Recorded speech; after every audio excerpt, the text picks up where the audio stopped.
this week's programming tips. So once again, we're going to look at a couple of debugging issues, but first we're going to look at the big picture of event-driven code.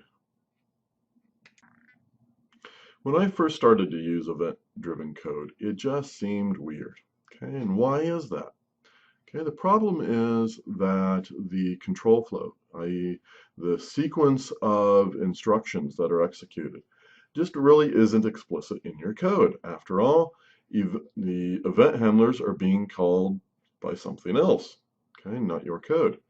So there's a couple potential problems that arise from this. So let's explore that. So as an example for event handling code, we're going to use this, and let's see what it does. Well, we have our little red circle and a few buttons. So I can increase this value here and then change the circle. Okay, when I change the circle, it takes this new value as the new radius. Then I can decrease that and change the circle again. Okay. So right away we can see one problem with this code, that when I change the circle radius, this message of what the radius size isn't changing. Okay. So that's going to be easy enough to fix, but what do we need to do here? Okay, so we can come in here, and so we have a handler to change the circle size. And what we need to do is set the text for that label. Okay, but, well, in fact, we don't even have a name for that label. So let's give it a name first. Radius label. And then up here, I can say radius label set text to be radius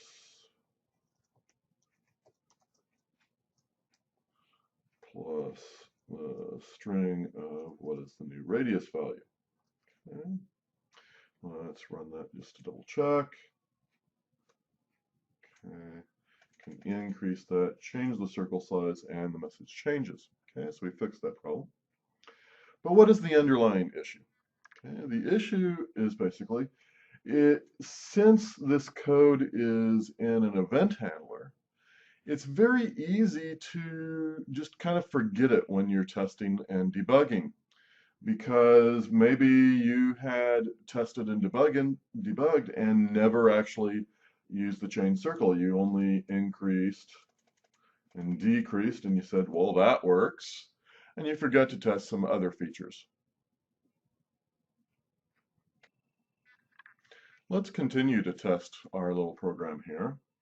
Let's see what happens if I decrease my value. Ooh, it goes negative eventually. And then if I change my circle size, uh-oh, I have an error. Okay. So here's a problem that, we don't want our radius to ever go negative. Okay, and we can fix that. Let's see, up here, we have a button for decrementing the size. And well, all we want to do is we only want to decrement if in fact it's currently positive. Okay.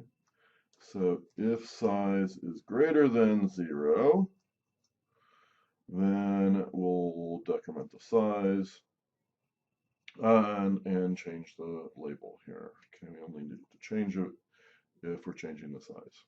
Okay. Now let's see if that actually fixes the problem. Okay. So I can decrease, I can even change the circle size to a little one here. But no matter how many times I press the decrease button, I can't get a negative radius, which is what I want. Okay. But once again, what is the underlying problem? Here, I mean, if you're just increasing and decreasing this value, it makes perfect sense to have that value go negative. I mean, after all, you can decrease a 0 to -1, for example. But it doesn't make sense when you're also considering the other feature of drawing a circle of that size. The problem is we often tend to forget the interaction between the event handlers. Okay, so you have to consider all the possible cases of how you might increase and then change the circle, and decrease and change the circle. You have to consider all the possible interactions and interleavings of different actions. Now we're going to consider two very specific debugging issues. Here we have a version of the code that you see. Every time you go to CodeSculptor, this is the code that comes up, or at least a version of it. Okay. When we run this version, however, this is what we get. In particular, you see a blank canvas, and clicking on this button does nothing. Okay. Anytime you see a blank canvas like this, very straightforward issue here. Notice we forgot to actually start the frame. Okay, so we can say frame.start. And now the program actually works. And for this example here, we have a couple timers. This timer is just going to print out 1, the other timer prints out 2 periodically, so we ought to see a bunch of 1s and 2s. When we run it, nothing happens. Well, why? It's the same problem as the previous one. Basically, we haven't started things. We need to start the 2 timers.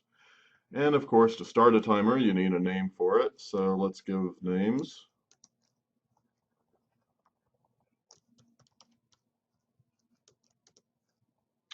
And then start the timers.